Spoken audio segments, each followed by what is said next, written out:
My dear student, welcome to my YouTube channel online technical classes. मैं अभिषेक द्विवेदी आपको online technical classes में स्वागत करता हूं। आज हम लोग पढ़ेंगे बिल्डिंग ड्राइंग यूनिट नंबर 2। हम लोग मेरा पहला 5 वीडियो अपलोड कर दिया गया है, ये डिस्क्रिप्शन में देख लीजिएगा, लिंक दिया हुआ होगा। फर्स्ट यूनिट का हमारा जो पीडीएफ होता है नोट्स है, वो भी हमारा पीडीएफ डिस्क्रिप्शन में दे दिया गया है। आपका हमारा ये सेकेंड यूनिट पढ़ना है। सेकेंड यूनिट हम लोग के कितना मार्क्स का पूछता है, तो सेकेंड यूनिट हम लोग से 10 मार्क्स का पूछता है। इसमें क्या हमारा second unit, planning of residential and public building. किसी भी बिल्डिंग को बनाने के लिए हम लोग क्या पहले करते हैं, प्लानिंग करते हैं। जैसे हम लोग अपने रहने के लिए घर होता है उसको हम लोग रेसिडेंशियल बिल्डिंग करते हैं, और जो भी कोई अन्य पर्पज से हम लोग जो बिल्डिंग बनाते हैं उसको हम लोग पब्लिक बिल्डिंग बोलते हैं। तो रेसिडेंशियल बिल्डिंग में क्या आ जाता है, हमारा घर, आपका घर, जो हम लोग रहने के पर्पज से उपयोग करते हैं उसको हम लोग रेसिडेंशियल बिल्डिंग बोल रहे हैं। और जो जैसे मॉल हो गया, पब्लिक के लिए जो हम हर पब्लिक के लिए अवेलेबल होता है बिल्डिंग, उसको हम लोग क्या बोलते हैं, पब्लिक बिल्डिंग। इसी को हम लोग क्या करेंगे, प्लानिंग करेंगे।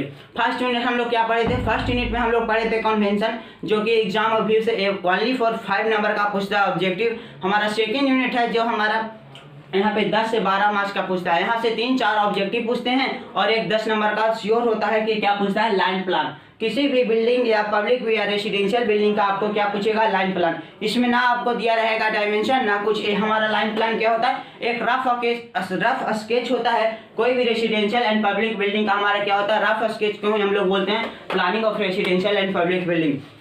तो यहाँ पे सबसे पहले हमारा आता है कि इसमें क्या क्या पढ़ना है। सबसे पहले हम लोग के पढ़ना है definition of planning of residential and public building. उसके बाद हम लोग के पढ़ना है thumbs rule of planning of residential and public building. उसके बाद building bylaw, common room and size of shape, ये सब हम लोग के पढ़ना है, ठीक है। तो सबसे पहले हम लोग क्या पढ़ेंगे अभी, what is planning of residential and public building.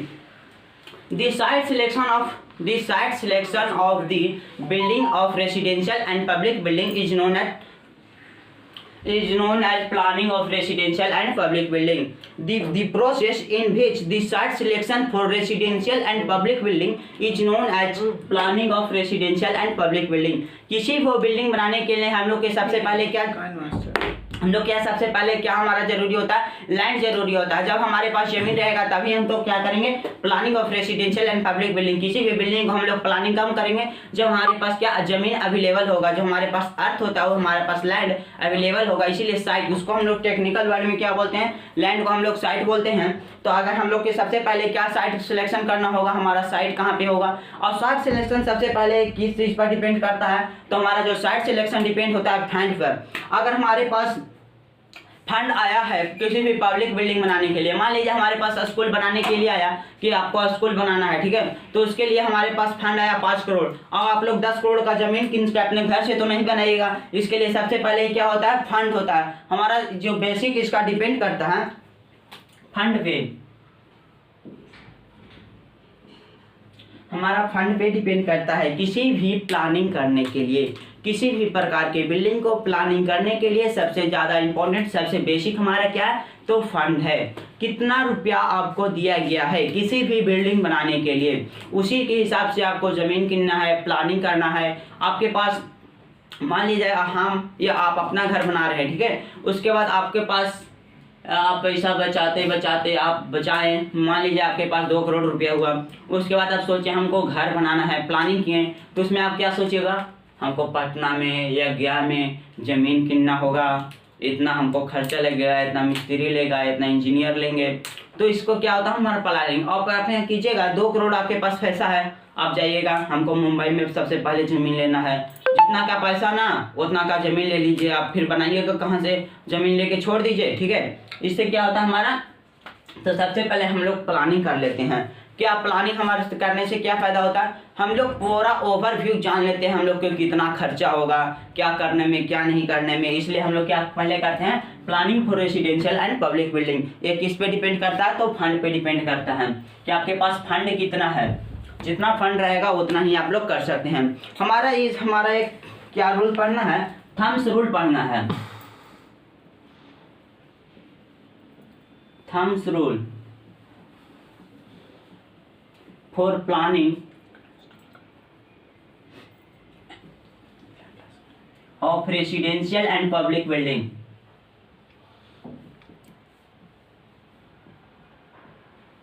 Residential and public building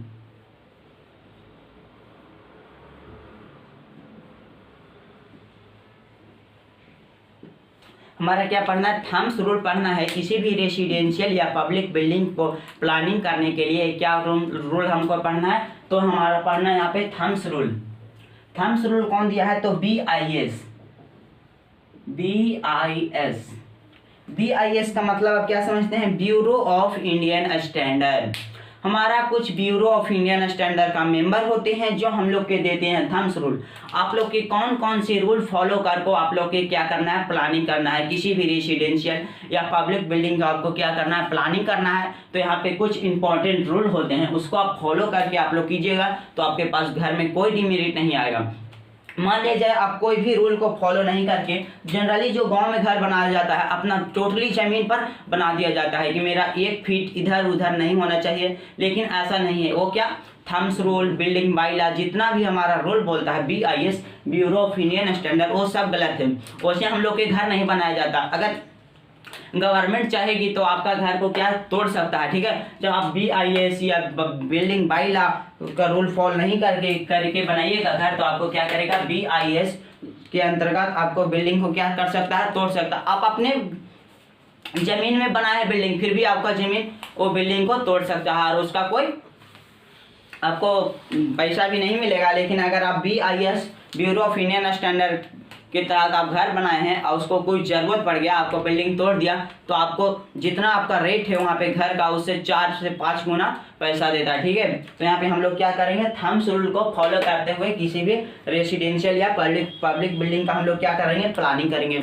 तो सबसे पहला थम्स रूल क्या बोलता है, the minimum cover area of the total area is follow. यहाँ पे सबसे पहले बोलता है, पहला हमारा रूल है the minimum cover area of total area is follow. The minimum cover area of total area is follow. आपका जो टोटल एरिया है उसका मिनिमम कितना एरिया आप में घर बना सकते हैं, कितना एरिया आप कवर कर सकते हैं। तो सबसे पहला हमारा क्या है, अगर आपका एरिया यहाँ पे है, हमारा क्या हो गया, एरिया हो गया।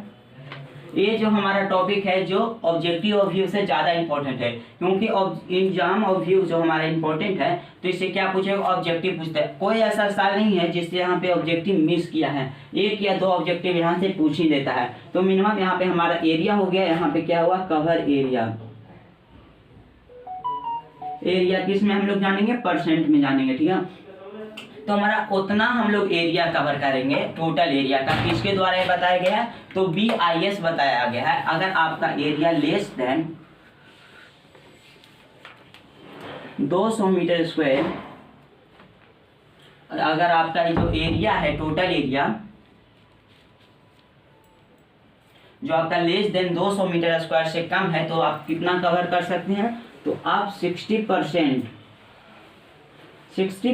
पे आप टोटली अपना घर बना सकते हैं, बिल्डअप एरिया आप कर सकते हैं। ये हमारा पहला था। दूसरा हमारा है कि अगर आपका जो एरिया है 201 मीटर स्क्वायर से to 500 metre square, 201 metre square to 500 metre square के अगर बीच में आपका टोटल एरिया है, तो आप कितना एरिया पर अपना घर बना सकते हैं, तो आप 50% पे अपना घर बना सकते हैं। तीसरा हमारा है, अगर आपका area 501 metre square to 1000 metre square के बीच में है, तो आप कितना पर बना सकते हैं, तो 40% पे आप क्या कर सकते हैं, कवर कर सकते हैं। हमारा चौथा है, अगर आपका area more than 1000 metre square है, 1000 मीटर स्क्वायर, तो आप कितना बना सकते हैं, 33.33%। ये हमारा क्या, जो हमारा ये है 501 मीटर स्क्वायर से 1000 मीटर स्क्वायर के बीच में, तो हम लोग कितना परसेंट पर लेते हैं, 40% हम लोग क्या करते हैं, कवर करते हैं। अगर यही ऑब्जेक्टिव आपसे बिल्डिंग कंस्ट्रक्शन में पूछा जाए, बिल्डिंग कंस्ट्रक्शन में पूछा जाए, तो यहाँ पे 40% ना रह के कितना परसेंट रहता है, 45%। इससे आपको कंफ्यूजन नहीं होना चाहिए। 1%, 2%, 5% से हमारा कुछ मायने नहीं रखता, क्योंकि हम लोग प्लानिंग कर रहे हैं बड़ा एरिया में, तो यहाँ पे 5%, 1%, 2% मायने नहीं रखता है, ठीक है। तो हमारा 500 मीटर स्क्वायर से 1000 मीटर स्क्वायर के अगर बीच में आपका है तो आप लोग कितना 45% या 40% लेकर कर सकते हैं, ठीक है। ये हमारा क्या थी, cover area of total area. Total area आपका अगर लेस देन 200 मीटर स्क्वायर, अगर आपका 200 मीटर स्क्वायर से कम भी है या 200 मीटर स्क्वायर तक है तो आप लोग कितना अपना एरिया यूज कर सकते हैं, तो 60% एरिया ही यूज कर सकते हैं। ये कौन बताया है, तो BIS बताया है, ब्यूरो ऑफ इंडियन स्टैंडर्ड। लेकिन यहाँ पे एक नोट पॉइंट लिखवाया है। नोट पॉइंट हमारा क्या है, अगर आप डेवलप एरिया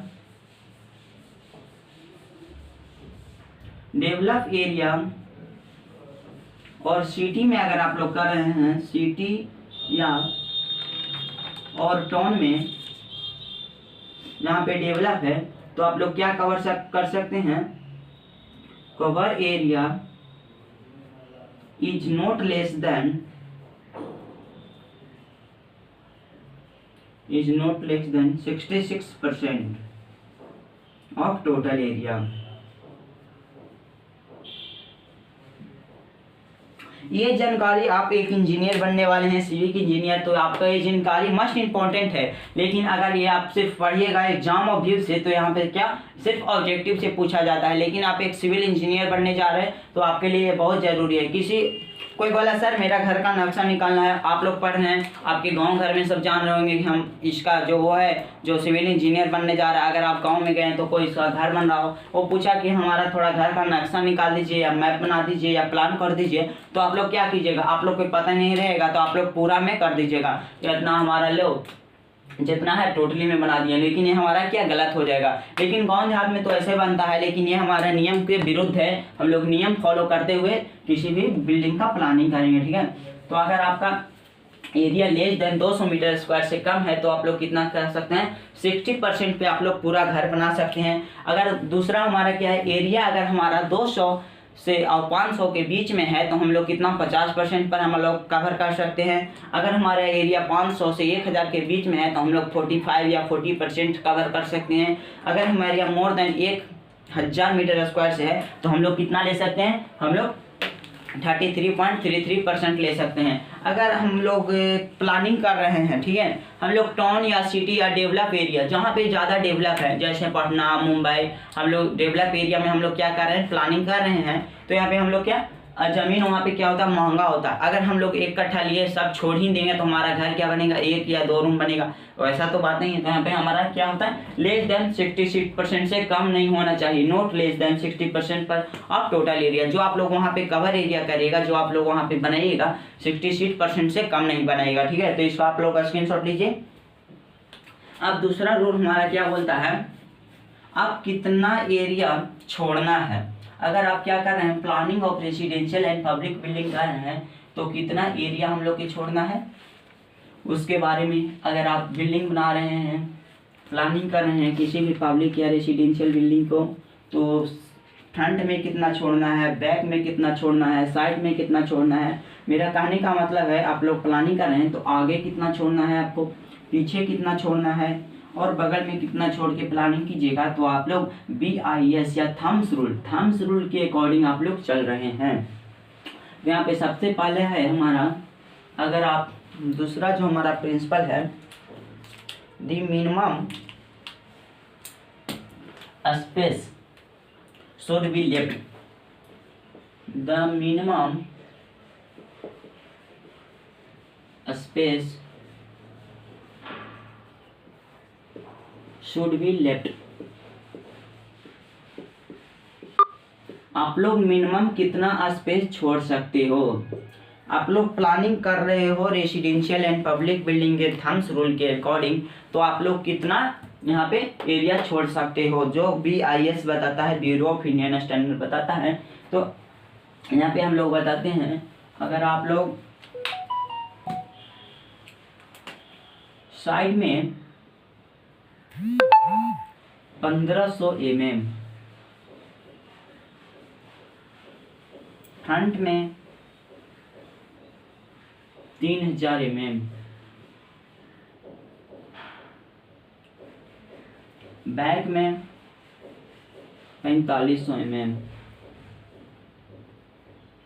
हमारा क्या छोड़ना है, साइड में हम लोग 1500 mm, फ्रंट में हम लोग 3000 mm, अब बैक में हम लोग 4500 mm ये छोड़ते हैं। किसके लिए, हम लोग घर अब प्लानिंग कर रहे हैं रेसिडेंशियल अपार्टमेंट के लिए, जो हम लोग साइड में 1500 mm, फ्रंट में 3000 mm, बैक में 4500 mm छोड़ रहे हैं, जो किसी और के लिए नहीं, अपने यूज के लिए छोड़ रहे हैं। हम लोग के भविष्य में क्या हुआ, पीछे और कुछ बनाना हुआ, आगे कुछ करना होगा, कार पार्किंग कुछ भी हम लोग के करना, तो आगे हम लोग अगर 3000 छोड़ देते हैं, 3000 mm, साइड में हम लोग 1500 mm, बैक में हम लोग 4500 mm छोड़ते हैं। ठीक है, यहाँ पे mm है, आप फीट में चेंज कर सकते हैं इसको। ठीक है, तो इसको हम लोग क्या करते हैं, हम लोग space should be left at the following, हम लोग कितना कितना स्पेस छोड़ सकते हैं, कौन कौन सी साइड में।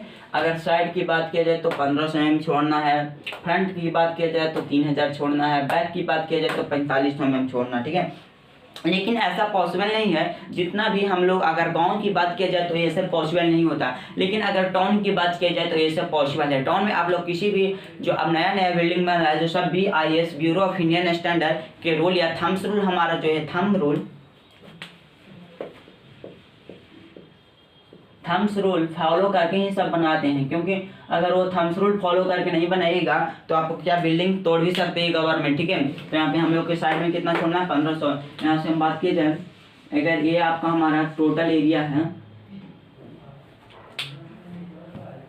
टोटल एरिया की बात किया जाए,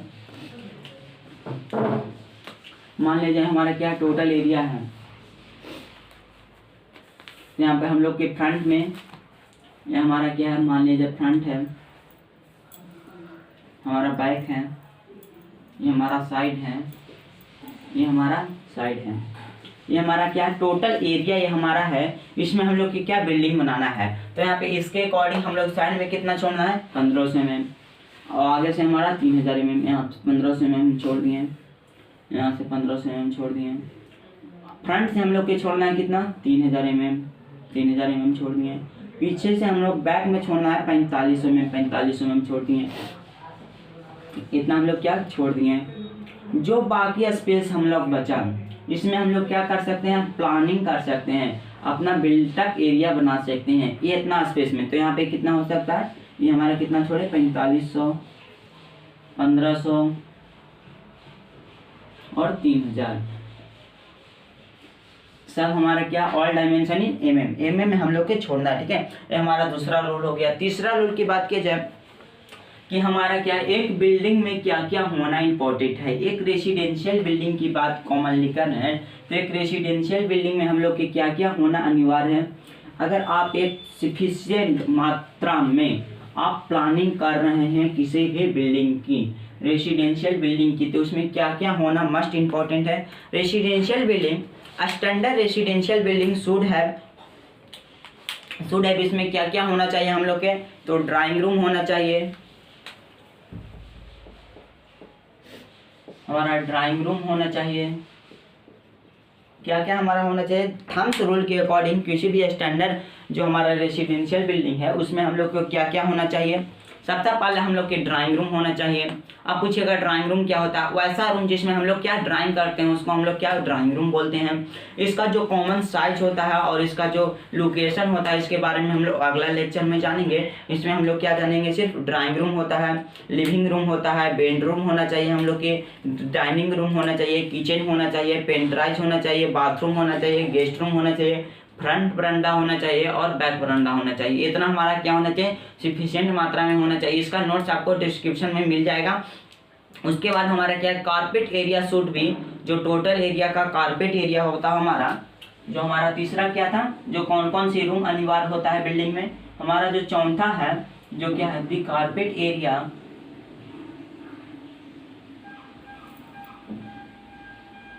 दी carpet area should B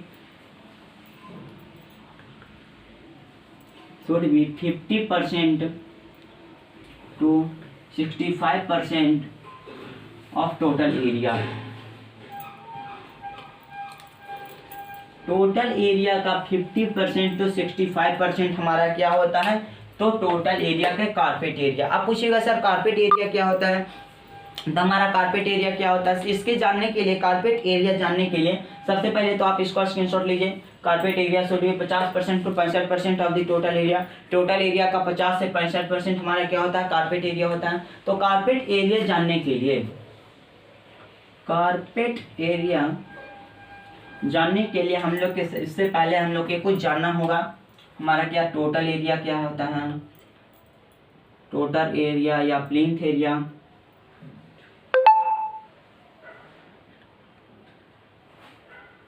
total area, plinth area, और हम लोग को क्या जानना होगा, फ्लोर एरिया।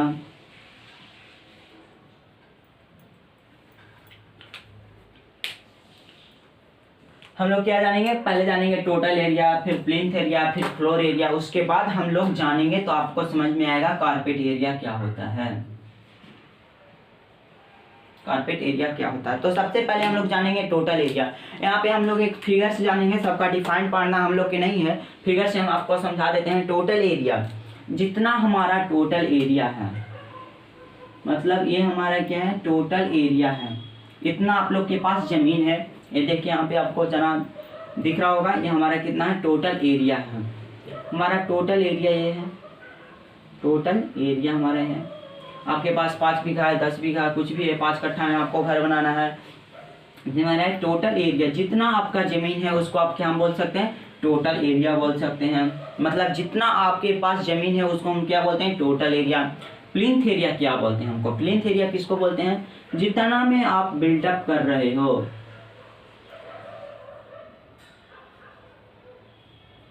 इतना में हम क्या किए, बिल्टअप किए। क्योंकि हम लोग के यहाँ पे थम्स रूल का सेकेंड अकॉर्डिंग हमारा जो था क्या था, कि अगर साइड में 1500 छोड़ना है, बैक में 4500 छोड़ना है, फ्रंट में 3000 छोड़ना है, हम लोग सब छोड़ दिए। उसके बाद जो हम लोग बिल्टअप कर रहे हैं इसको हम लोग क्या बोलते हैं, बिल्टअप एरिया।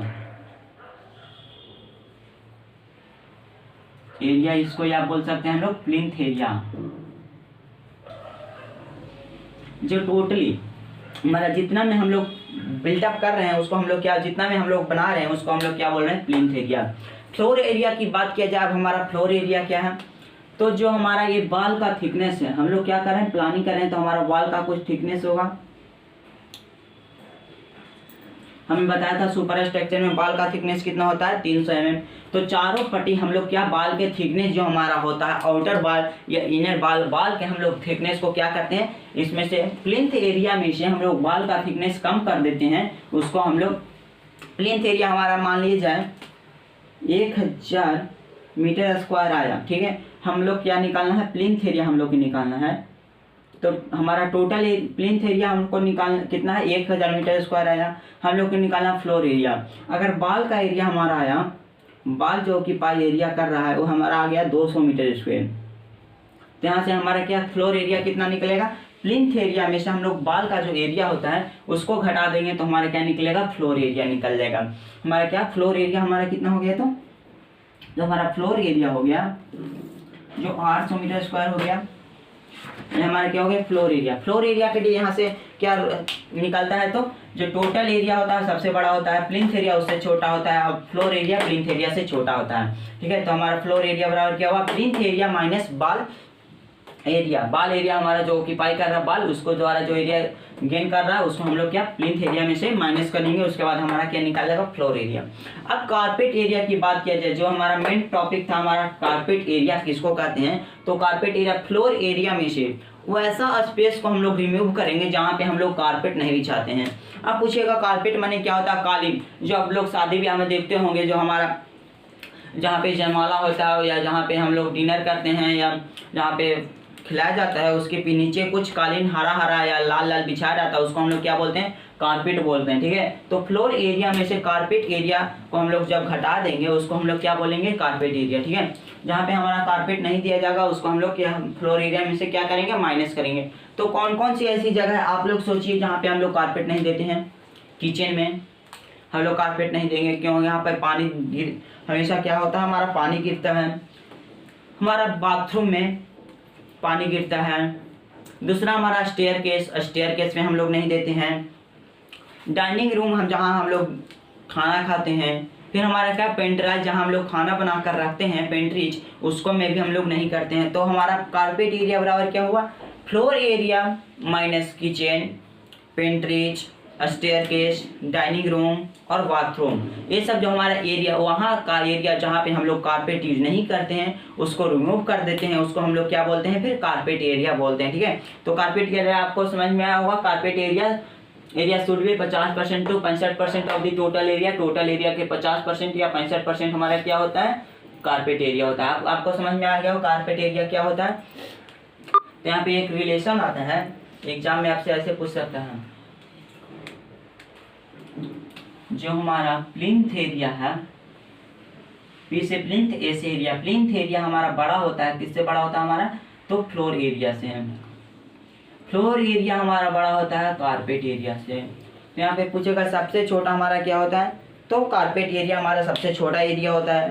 प्लिंथ एरिया हमारा बड़ा एरिया होता है, इससे भी एक बड़ा एरिया क्या होता है हमारा, टोटल एरिया प्लिंथ एरिया से भी बड़ा होता है। ठीक है, तो हमारा ये हमारा क्या था, हमारा चौथा ये था, चौथा रूल थम्स रूल के अकॉर्डिंग। हमारा पांचवा रूल क्या बोलता है, किसी भी बिल्डिंग का सफिशिएंट क्या होना चाहिए, डेप्थ ऑफ फाउंडेशन। फाउंडेशन का डेप्थ हमारा क्या होना चाहिए, सफिशिएंट। हम लोग ने पहला यूनिट में भी पढ़ा था कि हमारा फाउंडेशन का डेप्थ कितना होना चाहिए, सफिशिएंट होना चाहिए, क्योंकि उसमें फाउंडेशन पर ही हमारा टोटली बिल्डिंग का जो सेल्फ लोड होता है या डेड लोड होता है वो सब ऑक्यूपाई क्या करता है, हमारा फाउंडेशन के द्वारा ही सबसॉइल। फाउंडेशन के द्वारा टोटली लोड को हम लोग कहाँ ट्रांसफर करते हैं, तो सबसॉइल में ट्रांसफर करते हैं। ठीक है, तो हमारा फाउंडेशन में होना चाहिए। ए स्टैंडर्ड रेसिडेंशियल बिल्डिंग या public building should be sufficient depth of foundation so that it can be wear the load is coming on it. No any case it the depth of foundation should be less than 900 mm। अगर आप लोग solo foundation बना रहे हैं तो हमारा less than होना चाहिए 900 mm से। अगर आप लोग डीप फाउंडेशन बनाते हैं तो हमारा क्या होना चाहिए, 900 mm से ज़्यादा होना चाहिए फाउंडेशन। ठीक है, तो हम लोग फाउंडेशन क्या होना चाहिए, एक रेसिडेंशियल बिल्डिंग के लिए हमारा जो यहाँ पे पंचमा है क्या है, एक रेसिडेंशियल बिल्डिंग का जो डेप्थ होना चाहिए, एक क्या सफिशिएंट डेप्थ ऑफ फाउंडेशन होना चाहिए, क्योंकि जो ऊपर से हमारा लोड आए वो कैरी कर सके। ठीक है, ये हमारा पंचमा था। छठा हमारा क्या है, इसका नोट्स आपको डिस्क्रिप्शन में मिल जाएगा। छठा हमारा है, एक रेसिडेंशियल बिल्डिंग शुड बी है sufficient breadth of foundation. Foundation का ब्रीथ भी सफिशिएंट होना चाहिए। अब फाउंडेशन का ब्रीथ सफिशिएंट क्यों होना चाहिए, क्योंकि उस दिन हम लोग पहला यूनिट में देखे थे, pressure is directly proportional to force. Pressure is directly proportional to area. Area की क्या हमारा डायरेक्टली प्रोपोर्शनल टू होता है प्रेशर। अगर हम लोग प्रेशर बढ़ाएंगे, एरिया बढ़ाएंगे तो प्रेशर हमारा क्या कम जाएगा, अगर हम लोग एरिया कम करेंगे तो हमारा क्या प्रेशर बढ़ जाएगा। ठीक है, तो इसको हम लोग पढ़ना है। पंचमा छठा पॉइंट हमारा क्या था, हमारा छठा पॉइंट था कि किसी भी रेसिडेंशियल या पब्लिक बिल्डिंग का हमारा जो क्या होना चाहिए, डेप्थ ऑफ फाउंडेशन और विड्थ ऑफ फाउंडेशन सफिशिएंट होना चाहिए। ठीक है, अब हम लोग बात किया जाए, ये तो हमारा छठा था। संतमा हमारा है, संतमा जो हमारा है, ये किसी भी बिल्डिंग में जो प्लिंथ हाइट होना चाहिए, प्लिंथ हाइट, ये हमारा क्या बोलता है, ये हम और आप नहीं बोल रहे हैं, BIS के अकॉर्डिंग थम्स रूल बोल रहा है कि प्लिंथ का जो हाइट होना चाहिए, प्लिंथ हाइट, प्लिंथ आप लोग जानते होंगे, मैंने पिछले लेक्चर में बताया था। प्लिंथ हमारा क्या होता है, the structure construct between the ground level and floor level is known as plinth. हमारा प्लिंथ क्या है, प्लिंथ का जो हमारा हाइट होना चाहिए 450 mm टू 600 mm होना चाहिए। ठीक है, लेकिन जनरली कितना होना चाहिए, जनरली 450 mm होना चाहिए। यहाँ से भी एक ऑब्जेक्टिव पूछता है। हमारा ये हाइट हो गया। Width of foundation, width of wall in plinth, plinth में वॉल का विड्थ कितना होना चाहिए, थिकनेस जिसको हम लोग बोल सकते हैं, ये भी 450 mm होना चाहिए। हम लोग के क्या बोलता है, तो ये हमारा बोलता है थम्स रूल बोलता है। ठीक है, ये हमारा संतवा था। प्लिंथ का जो हाइट होना चाहिए 450 mm से 600 mm होना चाहिए। और जो यहाँ पे width of foundation, width of wall in plinth, plinth में जो वॉल होता है उसका थिकनेस कितना होना चाहिए, तो 450 mm होना चाहिए। अब हम लोग की बात किया जाए थिकनेस, इसका आप लोग नोट्स आपका डिस्क्रिप्शन में मिलेगा। नोट्स की आप लोग टेंशन ना लीजिए, क्योंकि हमारे पास समय टाइम कम है, आपका परीक्षा नज़दीक आ चुका है, तो यहाँ पे आप लोग नोट्स जितना बनाने पर ध्यान दीजिएगा, उससे ज़्यादा आप लोग अगर 2 बार लेक्चर देख लीजिएगा आपको टोटली क्या हो जाएगा, क्लियर हो जाएगा, कोई भी कंफ्यूजन आपको नहीं मिलेगा। ठीक है, उसके बाद हमारा क्या है, किसी भी बिल्डिंग का जो हमारा thickness of the super structure में जो बाल होना चाहिए, बाल का थिकनेस हमारा कितना होना चाहिए, थिकनेस ऑफ वाल इन सुपर स्ट्रक्चर,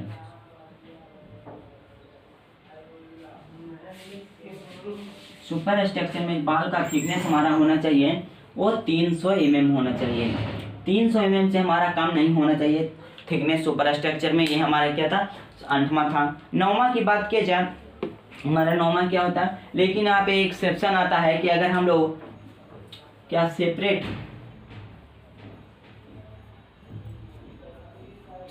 अगर हम लोग बाल दे रहे हैं बाथरूम में या वाटर क्लोज में, तो वहाँ पे इसका थिकनेस ऑफ बाल कितना होना चाहिए, हमारा 200 mm हमारा थिकनेस ऑफ बाल होना चाहिए। बाल का थिकनेस हमारा कितना होना चाहिए, 200 mm होना चाहिए। हमारा सुपर स्ट्रक्चर में बाल का थिकनेस हमारा 300 mm होना चाहिए, लेकिन आप लोग अगर सेपरेट कर रहे हैं बाथरूम और वाटर क्लोजेज में, उसमें कितना होना चाहिए, थिकनेस ऑफ बाल 200 mm होना चाहिए। अब हम लोग की बात किया जाए, हमारा 8वां था। 9वां हमारा क्या है, सीलिंग हाइट हमारा कितना होना चाहिए। सीलिंग हाइट 3300 से 3600 या 3700 mm हमारा होना चाहिए। क्या सीलिंग हाइट होना चाहिए हमारा, ये क्या था 9वां हमारा। अब पूछिएगा सीलिंग हाइट क्या है, ये भी हम लोग बता चुके हैं फर्स्ट यूनिट में। हमारा 9वां है सीलिंग हाइट,